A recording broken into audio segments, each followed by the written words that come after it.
it really depends on whether they just let it in to begin with, or whether nobody let it in with restrictions. They either let it in or they didn't let it in at all.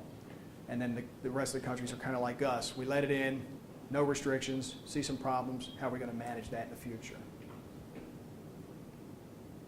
Anybody else? Yes, sir. From the advocacy side, what would you recommend or suggest as a point of action? I think for simplicity's sake, I think if we could get the Florida legislature to put it in the language into the Clean Indoor Air Act, that's not a perfect act by any stretch of imagination, but if we could get it equal so that we could be consistent all over the place, I think that would be very helpful. I actually would advocate we don't let them in public anywhere. Why let these in parks or playgrounds or beaches? Why go down that road, which tobacco use is allowed right now based on the way the Clean Indoor Act is written. But I think for simplicity's sake, it would be good to have one general rule that says, if you can't smoke here, you can't use these here. I think another thing is to get it defined as tobacco in statute, because it would allow for some of the other simple restrictions and regulations that we have in Florida. So taxation would be easier to deal with. Licensing of the stores would be easier to deal with. They would probably be the big two out of the box, because otherwise it's just a Wild West unregulated type of industry. From a federal level, I think trying to get flavors dealt with. I think there's no reason, if we're really talking about helping people quit, that we need to have flavors involved at all. That only becomes a marketing tool for young people to have these, Cherry Crush and, Girl Scout, Thin Mint was one of them, this kind of stuff. That's not necessary for cessation. We certainly don't have chemotherapy called Thin Mint, right, where we're helping people with actual medications. So I think we should look hard at that at the federal level, dealing with the flavors and the advertising. But that has to be federal rules. It has to be kind of all the states at the same time. Locally, I think in the meantime, you could go to local communities, just like's happened in Delray and Boca, and make the case to have the ban of the use or the restrictions of the use where tobacco products are restricted in your own local community. And that's been a pretty easy sell. About 80 to 90% of the communities who've looked at it have passed those rules. Some communities decided not to do it, came back a year later and did it because the problem had already grown that much, and they started dealing with it. And I think you'll be able to go back to Boca Raton and get that changed in 6 months or a year, would be my guess. But I don't get into a blood dispute with anybody. I go, okay, that was your call. We'll come back at you when you realize that you made a mistake, and then try to explain why that's a mistake. Yes, sir. On Boynton Beach Boulevard, I always see this guy standing out on the street and got a sign wearing, and he's advertising 132 homemade baked flavors. Is there anybody going to his kitchen or wherever and checking that out? No, that's regulated at all. And his 132 are different than the guy up the street's 132 because they're basically home brewing, right? And you wouldn't be allowed to sell your home brew on the market, right? So, and the other thing about that, just another point, he doesn't have a license to do that, right? Because he's not selling any other tobacco products, so he doesn't need the $25 license. So nobody knows he's doing that. How bad or how aggressively do you think he's checking identification of his customers? Think he's pulling the kids' IDs when they come up to get his 132 flavors? No. So it's almost a black market thing, and it's really probably another point of entry for kids. So those guys, that's the point about if you make it regulated like a tobacco product and he had to at least have a license, law enforcement would know he was on that corner on a regular basis, or they had a shop of some sort. They clamp down on food trucks, for goodness sake. They should be able to clamp down on a guy who's out there waving an arrow and has got a trailer, like a horse trailer, of 132 flavors. Since the FDA has identified electronic cigarettes as a tobacco product, why is it that they haven't stopped the advertisement?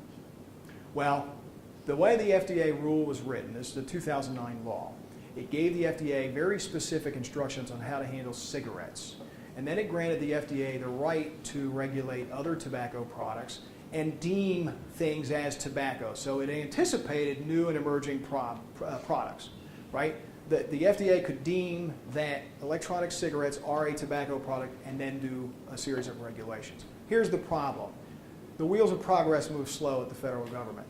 They announced in April of 2011 they were going to deem electronic cigarettes as a tobacco product. in April 2014, they issued the proposed rules associated with that. So we waited 3 years just for them to say, here's what we think we're going to do. Age restriction, product placement, no vending machines. Here's 90 days of public comment. And now they've got to go through that and say, here's the final proposal that goes to the Office of Management and Budget. It is this long, tedious thing. And as part of that, they could go back and add the flavor issue to that, because as part of the public comment, there were plenty of public health people like myself who went in and said, you got to look at these other issues. These are emerging problems. And they could theoretically add those after the public comment. And a lot of us are hoping that they put just the minimal in there to kind of temp down the amount of public comment, right? And then come back and say, now we're going to do all these things too. Here, Office of Management and Budget, tell us what we got. So we don't know what they're really going to propose when they issue it, but that's part of the problem. So they haven't made the regulation. So technically, while they said we're going to deem it as tobacco and do this, that hasn't really happened. And until it happens, the state of Florida is not going to go, well, we'll treat it like tobacco. Tobacco-free Florida is in a bind, right? They work on tobacco issues. This is not tobacco, according to state or federal law.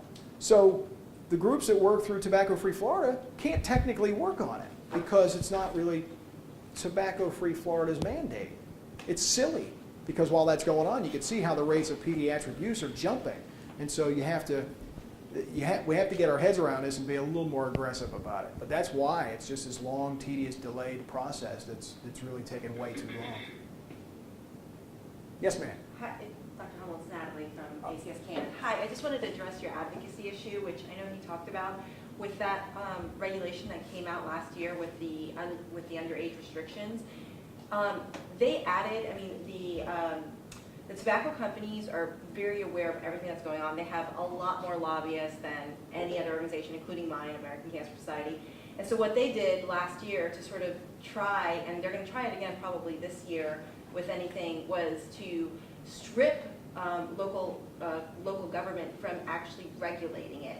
Now we were able to kill that last year with a whole coalition of organizations, but it's going to probably pop up again and again. Anytime any e-cigarette regulation kind of comes up, they're going to try to add language to strip local government, because they know that that's what's happening across the state of Florida. And so, like he said, until the FDA does anything, the state of Florida is at limbo. The one good thing that we have is a budget deficit. So what he talked about, the speaker, but they're also looking at other things, including Medicaid expansion, on a way to sort of fill that budget deficit. And if the tobacco companies get their way, they're going to be fighting that tooth and nail too. Because they own both halves. So it's a whole rotation. And if you see what's happening daily, and right now you can follow all of this. Go on to, and if you want to see on an advocacy level what's happening, you can go on to the Florida House page or the Florida Senate page and just put in the topic tobacco, e-cigarettes, and it will pop up every bill that's coming, and you get to see any amendment to the bill, because that's what's really happening. So if it could be a good bill that a really great representative, he wants to restrict, the sales, but then the amendments start being piled on. And that's where the trick is. So it's never looking at just the title of the bill. Yeah, that's a great bill. It's looking at the fine language, because that's what's happening right now. And constantly looking at it, because they'll change it right before a committee hearing, 2 minutes to 5 the night before, and then nobody who wants to go up there and speak against it's in town. A lot of gamesmanship. And the tobacco industry has, I believe, 54 lobbyists up there this year. 54 lobbyists. And another example is, some of the leadership are involved in, a lot of our leadership. We have in Miami, who's going to be the Speaker of the House eventually, who owns the cigar company. So it's just, right now it's filling, and it's really waiting for that FDA rule. I think that's going to help a lot on the regulation in the state of Florida. We hope. We hope it's a little more robust, and we hope it is mirrored by state law. Kill preemption. Anybody else? Well, I hope you guys got something out of that, and have to come back.